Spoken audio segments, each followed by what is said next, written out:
Kerala, Calicut MG, CUSAT സംസ്കൃതം, കാർഷിക സർവകലാശാല എന്നിവിടങ്ങളിലാണ് പഠനം നടത്തിയത്. സർവകലാശാലകളിലെ സാമ്പത്തിക പ്രതിസന്ധി അധ്യാപനം, ഗവേഷണം, എക്സ്റ്റൻഷൻ തുടങ്ങി അക്കാദമിക് പ്രവർത്തനങ്ങളുടെ നിലവാര തകർച്ചയ്ക്ക് കാരണമാകുന്നു. സർവകലാശാല വകുപ്പുകളിൽ 30 മുതൽ 50% വരെ അധ്യാപക തസ്തികകൾ ഒഴിഞ്ഞുകിടക്കുകയാണ്. ധനപ്രതിസന്ധി ഒരു സീരിയസ് പ്രതിസന്ധിയായിട്ട് യൂണിവേഴ്സിറ്റികളിൽ മാറിയിരിക്കുന്നു.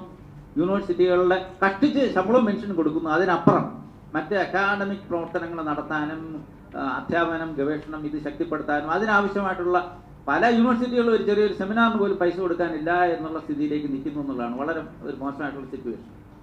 പെൻഷൻ ചെലവിലുള്ള തുടർച്ചയായ വർധന മൂലം സർവകലാശാലകളിലെ പെൻഷൻ വിതരണം പ്രതിസന്ധിയിലേക്ക് നീങ്ങുകയാണ്.